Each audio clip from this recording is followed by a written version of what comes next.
apakah benar jika ingin selamat di akhirat harus menimba ilmu lewat ulama?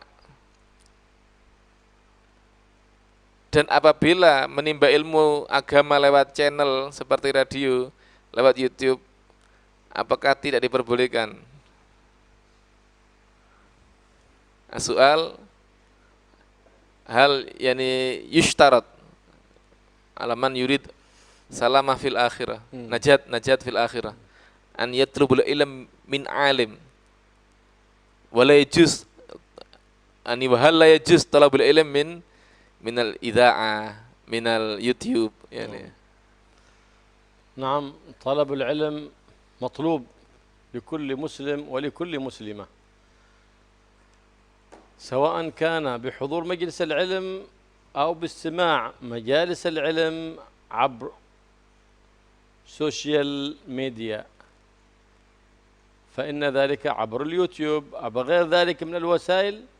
لكن أهم شيء أن تعرف من تسمعه ومن تستمع إليه، وأنك تبحث عنه وتعرف أنه علم متصل بالنبي محمد صلى الله عليه وسلم، عالم أخذ العلم عن عالم عامل متقي لله، سند متصل إلى سيد العلماء حبيب الله محمد صلى الله عليه وآله وسلم.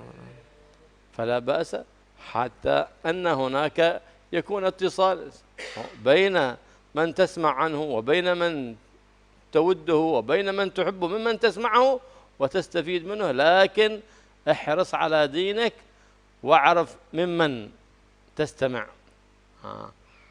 فلا تستمع من أخذ العلم من الكتاب ثم عمل له مواقع في السوشيال ميديا، بعد ذلك خبط على الأنام، فإن من أخذ العلم من الكتاب أضل الأنام، ومن أخذ الطب من الكتاب قتل الأنام، ومن أخذ العلم عن الرجال المتصلين بسيد الرجال محمد صلى الله عليه وآله وسلم سلم والسلام. Jadi kata beliau, mencari ilmu itu harus, wajib hukumnya, harus.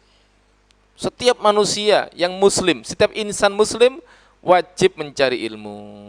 Dan mencari ilmu itu caranya adalah dengan menghadiri majelis ilmu. Hadir majelis ilmu atau mendengarkan majelis ilmu lewat sosial media. Ya. Atau lewat radio atau lewat YouTube. Enggak ada masalah. Semuanya boleh.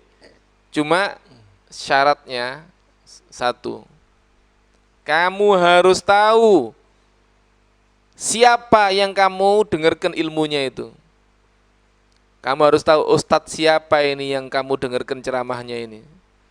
Siapa orang yang kamu dengarkan ilmunya ceramahnya ini, harus tahu. Jangan sampai kamu mendengarkan pengajian dari orang sembarangan.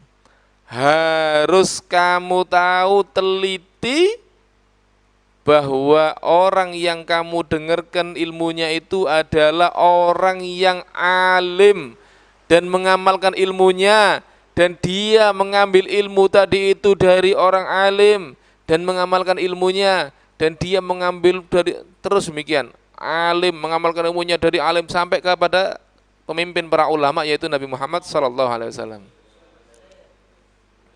Harus tahu silsilah keilmuan, bahwa orang ini silsilah keilmuannya terpercaya begitu. Jangan sembarangan. Hati-hati di dalam mendengarkan ilmu dari sembarang ulama, hati-hati.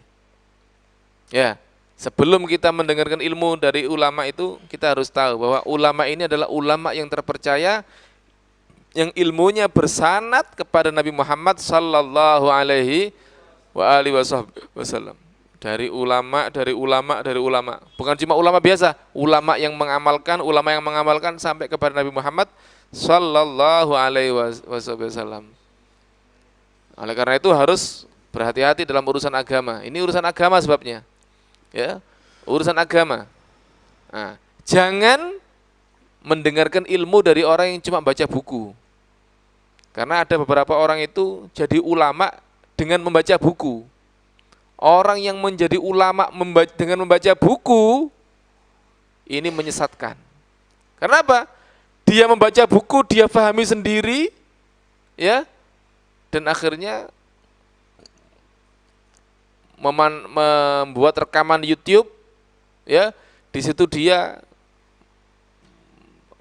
mencampur adukkan pemahaman. Pemahamannya salah semua, ya, ngawur ngomongnya, tidak benar ngomongnya, akhirnya menyesatkan orang lain. Ya, dia sesat dan dia menyesatkan orang lain. Ini berbahaya. Orang, kata beliau, orang yang mempelajari ilmu agama lewat buku itu menyesatkan manusia. Dan orang yang mempelajari kedokteran lewat buku ini membunuh manusia. Mempelajari hanya lewat buku kedokteran, bukan mengobati manusia, ini membunuh ini. Kenapa? Tidak jelas ilmunya, ya, tidak tahu tekniknya, tidak tahu bagaimana caranya. Nah, tapi kalau orang yang mempelajari agama lewat seorang ulama yang sama, mempelajari agama lewat ulama, memiliki sanad, orang-orang yang keilmuannya terpercaya, maka dia akan menyelamatkan manusia. Ya, jadi hati-hati.